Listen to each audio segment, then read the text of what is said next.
Hey guys, welcome back to my channel. Today I have another junk journal with me to share, and in today's process I'm not using any photos. My goal for this session was really to either use one or none. And before I began journaling, I just pulled out a bunch of pretty papers to inspire me to put together a page that was just visually appealing to me. Usually when I'm documenting photos, I like to use papers and ephemera that matches with them really well, but in this case, I'm just having like a free play with anything I feel like I like the look of.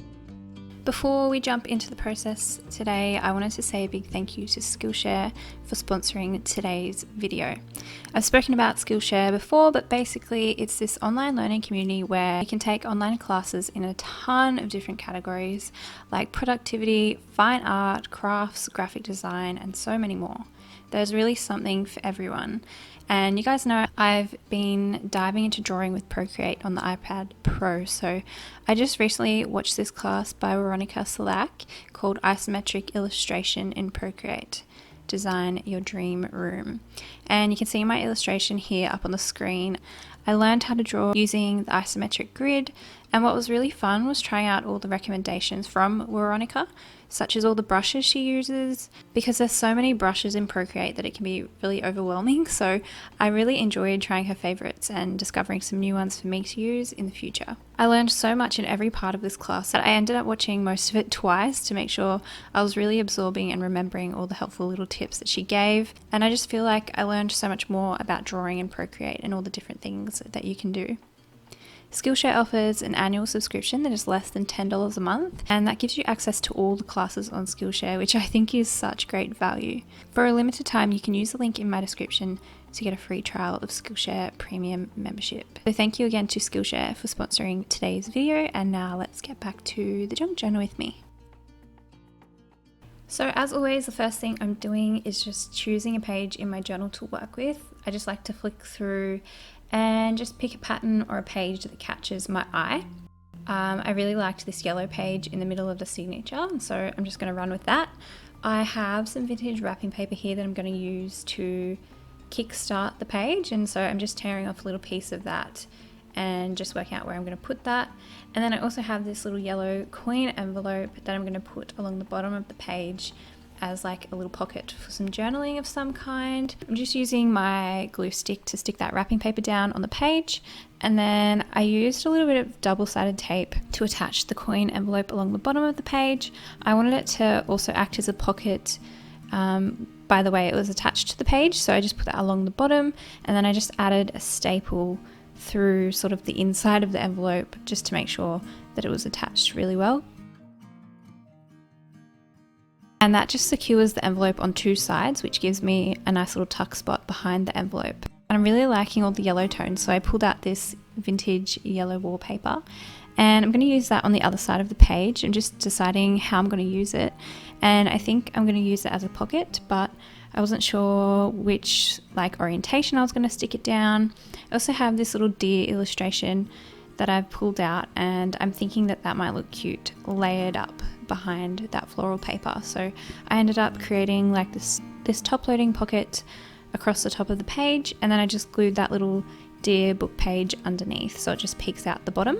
And I was able to just use my finger just to crease the wallpaper where I was going to cut it, but it was so frail that it actually just tore it and kind of just cut it for me with my finger, which was pretty handy. And then I'm just using my glue stick to attach that storybook page straight down onto the page.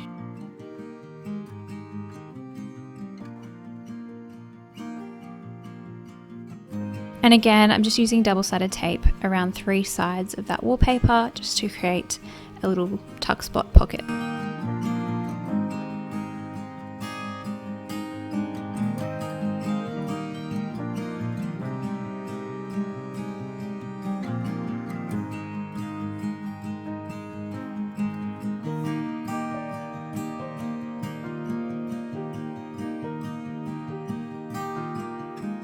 Now I'm just trying to work out what I'm going to tuck into those pockets. So I'm not really journaling about anything in particular or like visually documenting anything in particular because I don't have photos that I'm talking about or anything like that.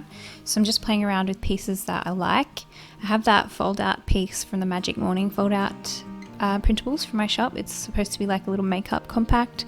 So I thought about using that in the pocket, and then I just have some other pieces on my desk that I'm playing around with, just seeing what I like the look of. I'm really enjoying how the page looks so warm and like sunny and bright, so I'm trying to keep the colors all in line with that. I did like the way that little postcard looked with the little animals on it, but I just felt like it wasn't meant for this page. I also have this little tea bag fold out from the Magic Morning set, and I'm just trimming that down just a little bit so that it can slip inside the Queen envelope, and I really love how this turned out in the end.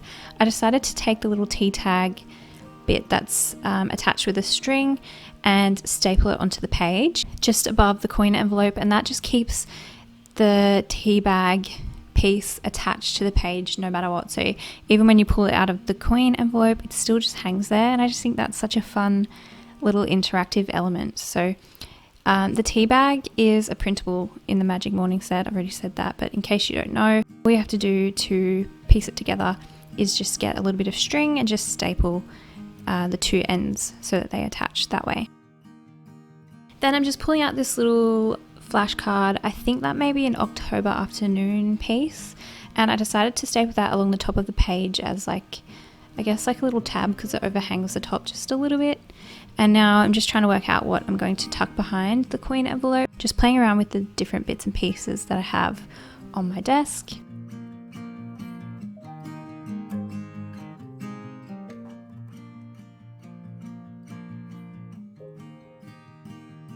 I also have a scrap of ledger paper that I'm going to use for my journaling, so I'm just folding that up so that it will tuck neatly inside the little wallpaper pocket.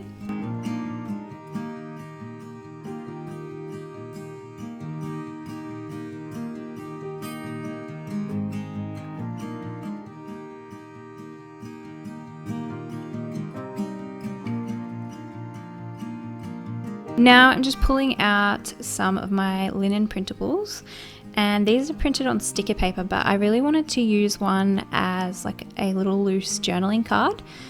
I liked the way that green one looked on the opposite page though. I really liked the way it complemented that wallpaper pocket, but I didn't want to cover up any of the wallpaper, so I ended up attaching that in the corner of the page next to the deer image. And so to do that, I just trimmed off two edges, and I really like the way that complements the page.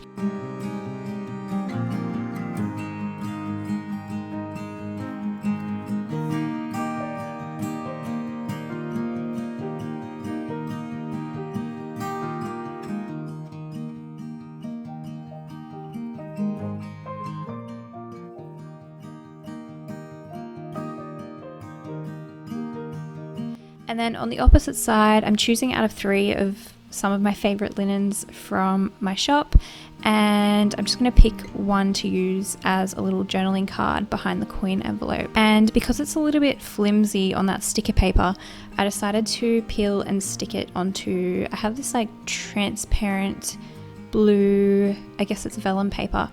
And so I just stuck it down onto that and then trimmed off the excess. And I really like the way that turned out because it's a really nice weight.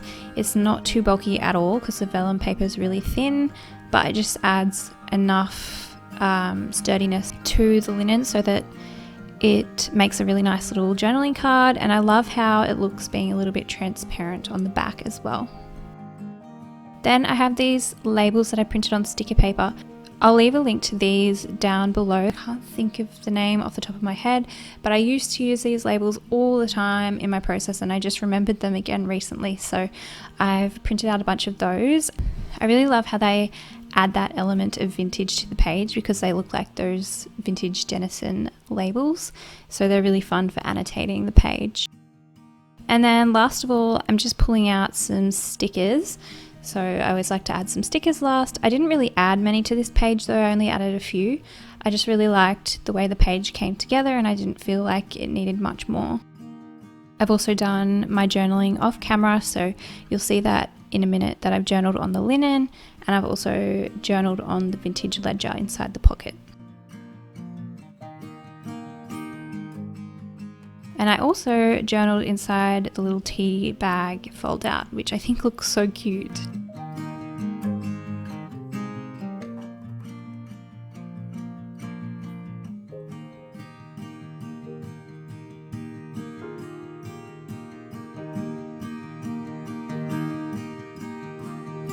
So that is the process for today. I love how this page turned out. I think it just looks so happy and bright and vibrant. It's always really fun to try and journal without photos because it's like a little bit of a challenge. I feel like photos are a little bit of a comfort thing. Like it's very easy to base a page around photos, but it can be a little bit trickier to make a whole creative page without photos. So it's always nice to do that.